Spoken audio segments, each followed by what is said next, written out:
বিসমিল্লাহির রহমানির রহিম। ঈদ মুবারক, ঈদ মুবারক, ঈদ মুবারক। আজকের এই খুশির দিনে মুসলিম উম্মার সবাইকে মিলন অফসেট প্রেসের পক্ষ থেকে ঈদ মুবারক এবং সিটি বাণিজ্যিক ভবনের পক্ষ থেকে ঈদ মুবারক। পাশাপাশি আমার সামাজিক সংগঠন সুনামগঞ্জ নাগরিক উন্নয়ন ফোরামের সিলেটের পক্ষ থেকে সবাইকে, বাংলাদেশের এবং প্রবাসে যারা রয়েছেন সবাইকে জানাই ঈদ মুবারক, ঈদ মুবারক, ঈদ মুবারক। 30 দিন সিয়াম সাধনার পরে আমাদের এসেছে খুশির দিন। আর খুশির দিনেও আমরা আসলে খুশি থাকতে পারতেছি না, কারণ হচ্ছে আমাদের এই মুসলিম উম্মার ইরান হচ্ছে আমাদের একটি মুসলিম কান্ট্রি। এই মুসলিম কান্ট্রির উপরে যেভাবে বর্বরতা হামলা করেছে ইহুদিরা এবং আমেরিকা, ইসরায়েল, আমরা ওদেরকে আল্লাহ পাকের কাছে সবাই এই ঈদের দিনে দোয়া করব যাতে এই দুটি দেশকে আল্লাহ পাক হেদায়ত নসিব করুক। যদি হেদায়ত না থাকে এদের কপালে, তাহলে এদেরকে নিস্তানাবুদ করে দেব।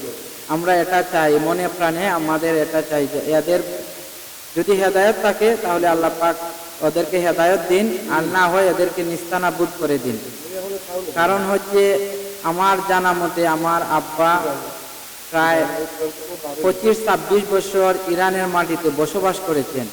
ওরা হচ্ছে খুবই ধর্মপ্রাণ মুসলমান এবং তারা এক প্রকার মানে মুসলিম উম্মার জন্য অনেক কিছু করতে পারে। আপনারা জানেন কোনো মুসলিম কান্ট্রি হয়তো ফিলিস্তিনের পক্ষে না দাঁড়ালেও কিন্তু সব সময় ইরান কিন্তু সব সময় আপনাদের ফিলিস্তিনের পক্ষে কথা বলে যাচ্ছে এবং সব সময় যদি এই মুসলিম কান্ট্রির পক্ষে না দাঁড়াতো ইরান, তাহলে আজ মাটির সাথে মিশে দিত এই ইসরায়েল এবং আমেরিকার দালালেরা।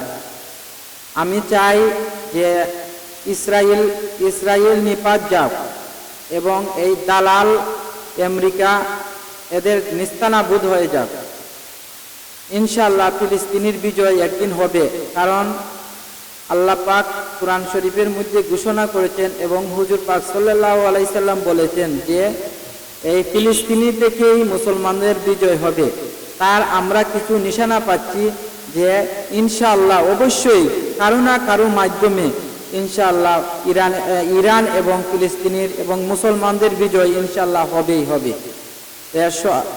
সব কিছুর পরে আমি সবাইকে সিয়াম সাধনার পরে 30 দিন অনেক আল্লাহ পাকের নির্দেশ মেনে আমরা সিয়াম সাধনা করেছি। আল্লাহ পাক যাতে আমাদের সিয়াম কবুল করেন এবং মুসলিম উম্মাকে জানাই ঈদ মুবারক, ঈদ মুবারক, ঈদ মুবারক।